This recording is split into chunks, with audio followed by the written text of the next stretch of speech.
there guys, it's Joey, and this is another video in the series about working with the Ogham ash in its magical context. So, as part of magical pathworking, it can often be of great help to connect with similar energies when working with any magical tool, to understand the interconnectedness of things, but particularly when working with the Ogham ash, where the energy is so much about the interconnectedness between all living things. For this video we're going to be looking at the crystal turquoise in combination with the Ogham ash. It's one of the crystals that was given as a correspondence in the correspondences video. In some ways I always feel a little bit reluctant to give correspondences. However, I do like the interconnectedness and the energy play of the interweaving of energy between one, two or more different magical concepts, theories or physical magical tools. Turquoise is given as keywords of wholeness, communication and spiritual expansion. It's associated with the element storm and the chakra throat according to the Book of Stones. This spiritual interconnectedness and interplay through words, through the spoken voice, and storms, which is quite clearing and quite almost vocal in its approach, is very visual and very vocal. Sort of touches on communication between all of us. The interconnectedness of people comes through communication, and we're not speaking just a verbal communication, of course. But we're going to have a look at the meanings of turquoise, and then we're going to sort of relay this back to how this matters within magical pathworking with this particular Ogham. Robert Simmons. Turquoise is not only a stone for finding wholeness and truth, it's also an aid in communication and the manifestation of those qualities. It stimulates and harmonises the throat chakra, making it more effortless for one to articulate and bring forth one's deepest wisdom. Wearing turquoise can empower those who are shy about sharing their understanding, and it can help one to realise in the speaking from the wholeness of our being, we each have something important to contribute to the collective. This point here is really, really strong within the energies of the interconnectedness of the ash tree and the Ogham neon, playing from different perspectives. In the Nordic symbolism of it being associated with the tree of life, with Yggdrasil that connects all forms of life, and the branches spread out to all forms of life, and everything is connected in that energy. Turquoise helps you to remember that whilst you are part of that collective, you are also one of a person. You are an individual, you are unique, and you have something to contribute to the energy of that whole. Sometimes when people talk about the interconnectedness of all things, of lives, people, trees, plants, energies, they talk about oneness as if we should somehow completely give up our individuality. And I think that is to seriously miss the point. You know, if we're not allowed the human experience in some mindsets because of this idea of oneness, and if you ever focus on yourself, then you are being selfish and you should feel guilty about that. However, for me that's not the lesson of the ash tree at all. It speaks to us of our ability to be interconnected to all things, and that's not just people, you know, that's our effect on the world around us and how we connect to all forms of life, plant life, tree life, animal life, and so on and so forth. And when we are seeking to be the best version of ourselves, we have to be aware of our interconnectedness as well as aware of our individuality, and finding a balance between the two. It's not to become lost in the idea that we are not our own person, but not to become lost in our own selfishness. And we'll carry on with Robert Simmons' interpretation of turquoise. Because it is a stone of wholeness, turquoise is also beneficial to overall well-being, and as well as the soundness of one's mood and emotions. It is balancing and induces a sense of serenity and peace. Can restore depleted vitality, lift sagging spirits, has the capacity to heal the emotional body, relieve stress, and bring the focal point of awareness to its proper centre in the heart. Teaches the wisdom of compassion and forgiveness, and offers the opportunity to experience the insight that enlightened selfishness is identical with kindness. Right, this is interesting, okay. To experience the insight that enlightened selfishness is identical with kindness and generosity. That what one wishes for oneself at one's core is happiness, love and freedom from limitation and fear. So it's talking here about something that I was just talking about, and that's realizing that the idea that you shouldn't be concerned with your own spiritual well-being, your own emotional well-being, your own mental well-being as part of a spiritual collective is wrong, because you basically emanate what you are. The idea that the energy that you put into yourself echoes through the energy that goes from you, and via the interconnectedness, is a really strong one with the energy of this card. And it's something which at times has been kind of overwhelming, because it's basically the relationship you have with yourself is the mirror into the relationship you have with the universe and others. The idea that how can you expect other people to treat you well if you do not treat yourself well, and how other people see you can be considered a reflection of how you see yourself, because the way you see yourself becomes part of your energy, becomes part of your persona, and it's something you can't really fake deep down, because it echoes through eternity, it echoes through energy, and how you feel about yourself becomes how you portray yourself, and that's how people interact. I guess interact kind of works. Interact and react to your energy.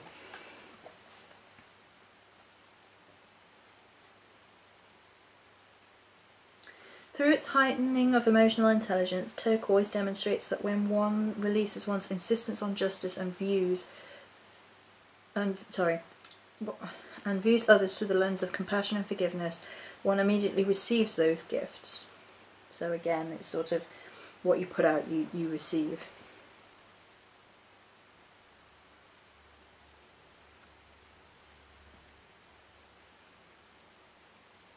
Okay, and then we'll move on to the interpretation of turquoise by Naisha Asian. Turquoise combines water, wind, fire and earth. They're containing the power and unity of the storm element. It enhances one's ability to perceive the disparate aspects of the self and integrate those aspects into a cohesive whole. This is another lovely point. So this is taking the idea of all those parts of yourself that you may see as individual aspects of oneself, and help you to interweave or interlock those energies into the resonant being of yourself. As one moves along the spiritual path, it can sometimes be tempting to try and get rid of the traits of self that do not appear to be enlightened. Turquoise reminds us that all parts of the self reflect aspects of the divine source. It is only through embracing and integrating these aspects we can become truly whole. You can't have a rainbow with just the colour purple. One needs to embrace the full spectrum of frequency and learn from it, so that we can expand our ability to carry the full spectrum of light within ourselves. And that's a beautiful, beautiful way of looking at it. Turquoise in spiritual sense, represents the wisdom that comes from all of life's experiences. It is an ancient grandfather ally, counselling one that all experiences are valid and that mistakes are simply another experience. It reminds us that wholeness comes only when we are willing to embrace the totality of who we are and what we have learned on our earth walk. Emotionally is a stone of self-forgiveness, self-acceptance, and the release of useless regret. It encourages one to honour oneself as a creation and a tool of the divine. The affirmation: from my heart and wholeness I speak my truth with clarity, certainty, and love. So the reason for me initially wanting to incorporate crystals into this particular working with Ogham is because, from my perspective, I freaking love crystals. I love them. I think they are an incredible witchy tool. And there's been a little bit of this about recently about the fact that, you know, it's ancient witches wouldn't have had anything to do with crystals, and we can't claim to be like following the old ways and things like that. And I'm like, no, because we shouldn't be trying to be ancient witches and how we think ancient witches would have been. We don't know how ancient witches would have been. History isn't certain on this point. History is written from a point of bias, and there are many accounts of witchcraft deemed through the eyes of men who were warped and clearly had some sort of sexual repressive aggression going on, or from people of, you know, torture victims and things. So we don't know what ancient witches were really like. Additionally, we're not them. You know, we are us, and we're us in this timeline right now for a reason, and therefore we have access to things such as crystals and crystal magic and crystal healing, and that's something we should embrace. So I think a part of me wanting to look at crystal magic in terms of the Ogham path working, yes, it's a personal preference and personal choice, but as we've seen with this crystal and the energies of this Ogham itself, we should embrace the personal choices and feelings and intuitions and trust that our connection to the divine, however we choose to see that connection to the divine, is true to who we want to be as people.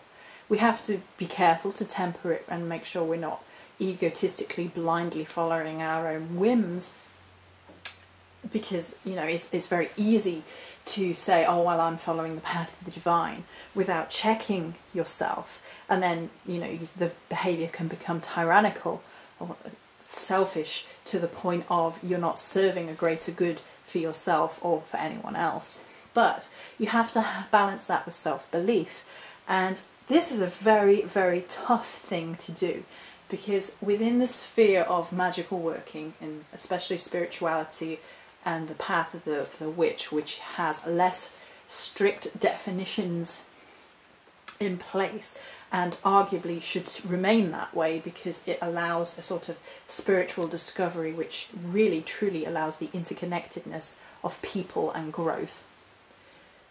It means that there isn't sort of laws laid down, and even things that are in general circulation as, inverted commas, rules or guidelines are open to interpretation, and that's just the nature of humanness, human ability to defend one's behaviour to the death if one so wishes, or to take a hard look at oneself and say, right, what are my motivations? Where do I feel that I made a mistake or I was wrong in a particular element? And Turquoise allows for that as well, and I really feel that, you know, incorporating the tools we have available to us right now in this timeline is really important when forming a magical relationship with anything, but in our case the Ogham Noen. Arguably, the card that you see in front of you could to some be considered you know, it's not the Ogham, it's not a piece of wood, it's a card, it's a drawing, it's a symbol, it's an image, it's not the wood in itself. And whilst I would encourage anybody to work with the Ogham as in wood form, in stave form, in chip form, however you can access it, it's not the be-all and end-all. It has a wonderful energy because obviously you're connecting to the energy of the tree. I bought my staves from Spirit of Old, and I really do recommend them if you want a Ogham, which is each from the branch of the particular tree. I really wanted to make my own, and I just can't access certain trees, and it's where I am right now, but hopefully moving forward we'll be able to sort and fix that myself. But the idea for me of connecting to each tree and being able to hold the branch physically is a wonderful one, and I really enjoy it. But on the other hand, whilst I would recommend it, I would never say to someone you can't work any other way, because it's not my job to tell an individual how they connect. And I was talking this week about I can only share my feelings on a circumstance. I can only tell you how I feel about something. I can't speak on behalf of anyone else because it's hubris and it's not right.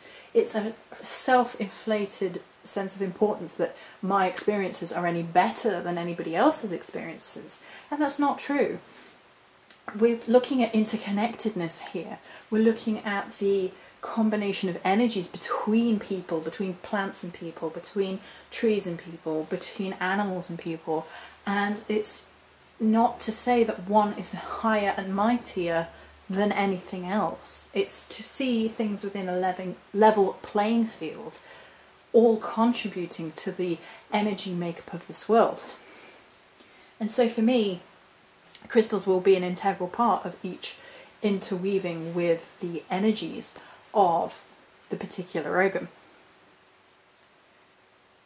In this circumstance, it's worth perhaps holding, carrying, meditating with, or incorporating turquoise into spell work or spell bags and things of that nature, which help you with the idea of being connected but still individual. And we're going to be looking at this all over this Ogham, this concept, this theme.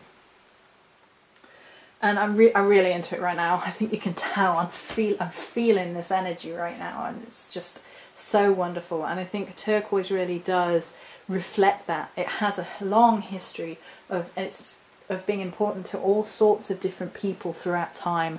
It's important to kings, it's important to warriors, it's given as a sort of shamanistic, mystic crystal, and it sort of touches the lives of different energies of people and people around the world and different cultures in different ways, and is still doing so today. And I think that really ties in beautifully to the energy of neon or ash, because it's that interconnectedness through history, through people, through different culture, through different social status, if you like, that binds us and reminds us that we are all one, as well as being individual. So that's it for this video. Many blessings.